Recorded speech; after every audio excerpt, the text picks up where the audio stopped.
particulier et africains en général face à ces atrocités. Autre chose, le 11e congrès de la Société de pédiatrie du Congo démocratique a ouvert ses portes jeudi dernier. Travaux qui s'inscrivent sous le thème Santé de l'enfant congolais dans le contexte de post-Covid, état de lieu et perspectives. Le point dans ce reportage signé Eric Kabamba. La Covid-19 a touché toutes les catégories de personnes, même les enfants n'ont pas été épargnés. 2 ans après, ces pédiatres réunis au sein de la Société de pédiatrie du Congo démocrate SOPECODS, venus de tous les coins du pays, vont au cours de ces 11e congrès de 3 jours partager leurs expériences pour mettre en place des mécanismes nécessaires pour épargner les enfants de cette maladie. Au-delà de la Covid-19, ces spécialistes de la pédiatrie vont aussi devoir réfléchir sur le problème de la malnutrition qui touche aujourd'hui 2 milliers d'enfants. Ceci pour garantir une meilleure croissance chez les bambins. Le vaccin et l'alimentation saine, ces 2 moyens nécessitent un renforcement pour assurer une vie meilleure aux enfants, a affirmé le docteur John Senga, président de la SOPECODS. Vous voyez qu'il y a des pédiatres qui sont venus de plusieurs provinces. Il y a même quelques-uns qui sont venus de l'Europe. C'est juste pour que nous puissions trouver des moyens solides pour aider l'enfant congolais à bien grandir. Comme on dit, les enfants sont l'avenir de demain, mais nous disons que les enfants sont l'avenir d'aujourd'hui. C'est aujourd'hui que nous devons prendre soin des enfants. Pour bien grandir, il faut bien manger comme on dit. La malnutrition, ça bat le plein dans toutes les provinces. Nous devons faire des propositions concrètes au gouvernement pour que les enfants congolais ne souffrent pas de la malnutrition. Des recommandations qui sortiront au terme de ces travaux seront soumises aux autorités compétentes pour leur mise en application. Tony Mwamba, ministre de l'enseignement primaire, secondaire et technique, est à Genève où il a pris part à la conférence éducationnelle mondiale.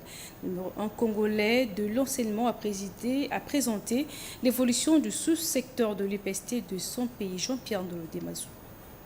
Devant la communauté éducationnelle mondiale réunie à Genève en Suisse, le ministre de l'enseignement primaire, secondaire et technique, le professeur Tony Mwamba Kazadi, a présenté au monde l'évolution du sous-secteur de l'EPST en nette amélioration depuis l'avènement du chef de l'État, Félix-Antoine Tshisekedi Tshilombo, à la tête du pays. Tony Mwamba a, dès l'entame de son allocution, remercié les partenaires pour le déploiement dans les provinces de Tanganyika, Ituri et Kasaï central dans le cadre de son programme pluriannuel de résilience à l'intention des élèves en situation d'urgence et de crise. Rappelons les 3 axes du système éducatif congolais, à savoir l'accès, la qualité et la gouvernance. Le patron de l'EPST a présenté à la communauté éducationnelle mondiale les acquis de la gratuité de l'enseignement primaire, acte majeur posé par Félix-Antoine Tshisekedi Tshilombo dans le sens du 04 ODD qui consacre l'accès à l'éducation pour tous, avec comme résultat à ce jour l'intégration de plus ou moins 6 millions d'enfants autrefois non scolarisés. En ce moment où mon pays traverse aussi une insécurité, surtout dans sa partie est, qui a été occasionnée par l'agression dont elle est victime par un de ses voisins, le Rwanda, où plus de 800 écoles sont affectées, des écoles incendiées, où les salles de classe sont occupées par des déplacés, les écoles sont fermées, des écoles détruites. Et donc, CWE va nous aider sur ce point effectivement, grâce à son programme pluriannuel. Après avoir réussi à consolider la gratuité de l'enseignement primaire, le ministre Tony Mwamba reste focus sur l'amélioration de la qualité de l'enseignement du reste terni depuis des décennies. Début campagne de sensibilisation sur la loi portant régime spécial de sécurité sociale des agents publics de l'État. La cérémonie s'est déroulée à l'hôtel Elisabeth.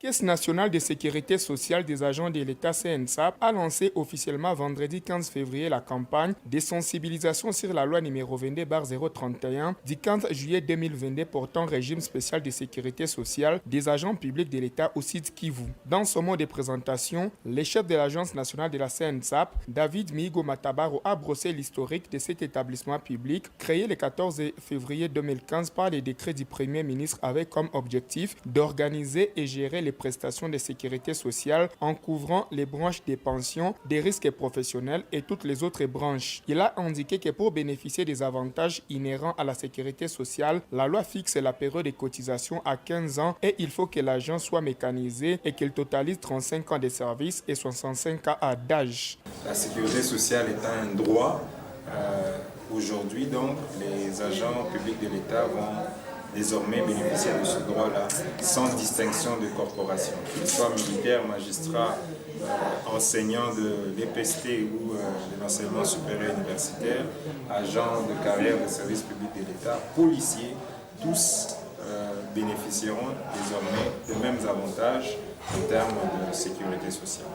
La cérémonie a été ouverte au nom de l'autorité provinciale par le vice-gouverneur Marc Malago Okachekeri. Dans son mot, il a salué les efforts du gouvernement d'avoir pensé à accompagner les agents après avoir rendu des bons et loyaux services à l'État. Après un jeu de questions et réponses, David Migo Matabaro a fait savoir aux participants que le gouvernement a déjà harmonisé la situation des agents de la fonction publique qui ont terminé leur carrière avant la création de la CNSAP. L'activité a eu lieu dans la salle de réunion de l'hôtel Elisabeth.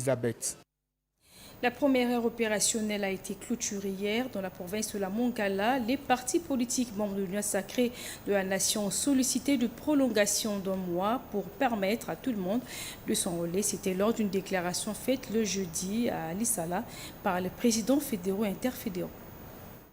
Présidents interfédéraux et fédéraux des partis politiques membres de l'Union sacrée de la Nation, section de la Mongala, après avoir suivi avec une attention soutenue le déroulement de l'opération de l'enrôlement des électeurs, constatons avec amertume que la dite opération est gravement émaillée de plusieurs irrégularités dont la CENI Mongala est responsable. C'est pourquoi la CENI, par le biais de son président national, le patron de la centrale électorale, a jugé bon de révoquer le secrétaire exécutif provincial AI de la CENI Mongala au cours de l'opération, et cela prouve qu'il y a quelques faiblesses dans le chef de la CENI Mongala. Eu égard à tout ce qui précède, nous, interfédéraux et fédéraux des partis politiques, membres de l'Union sacrée Mongala et la population tout entière, demandons à la CENI, au travers de son président, d'accorder à la province de la Mongala 30 jours supplémentaires en vue de permettre à chaque citoyen d'avoir sa carte d'électeur afin d'accomplir son devoir civique et patriotique conformément à la loi électorale. Fait à Lissala le 15 février 2023. Les présidents interfédéraux et fédéraux de l'Union sacrée.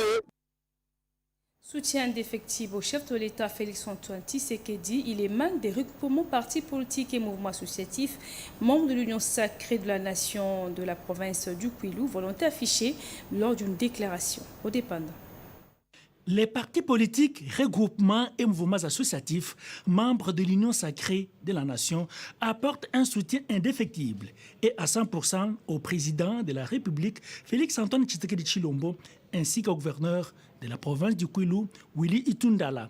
Les politiciens détracteurs véreux disent-ils des allégations de contre-nature à l'endroit du gouverneur du Kwilu, Willy Itundala, président de cette plateforme politique au Kwilu, pourtant respectueux de la vision du président de la République, Félix-Antoine Tshisekedi Tshilombo, pourtant respectueux de la vision du chef de l'État à travers une gestion orthodoxe. Ils fustigent par ailleurs le comportement de ce politicien et expriment leur soutien sans faille dans une déclaration lue par Jean de Dieu Mikwari. Nous, partis, regroupements et mouvements associatifs membres de l'Union sacrée de la Nation, réitérons notre soutien inconditionnel à son Excellence, Monsieur le gouverneur de province, Willy Itundala Hassan. Mettons en garde tous les pécheurs en eau trouble, en mal de positionnement qui utilisent les réseaux sociaux pour distraire la population du Kwilu en particulier et les autorités du pays en général. Invitons les Kwiloises et Kwilois à être vigilants en barrant la route aux fossoyeurs de la province. L'heure n'est plus à la distraction ni à la haine, et moins encore aux apprentis sorciers. Que vive la République démocratique du Congo, que vive l'Union sacrée de la Nation, que vive la province du Kwilu. Enrôlement massif des électeurs dans la province du Congo central, le nouveau maire de la ville de Matadi en a fait son cheval de bataille. Dominique Nkodiampete était dans la rue pour sensibiliser la population sur ce processus d'enrôlement à l'Embikaï.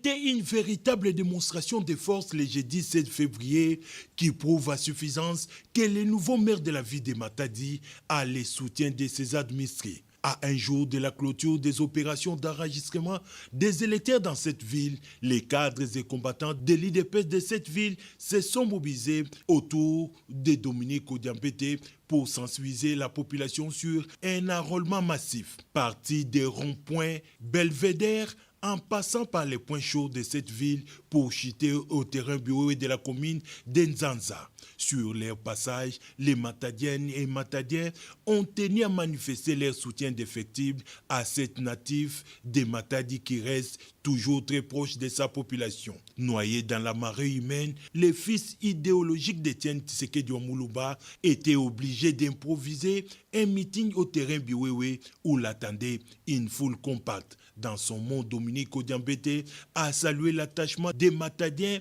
aux idéaux de l'IDPS et au changement apporté par Félix Antoine Tshisekedi Tshilombo à la tête du pays.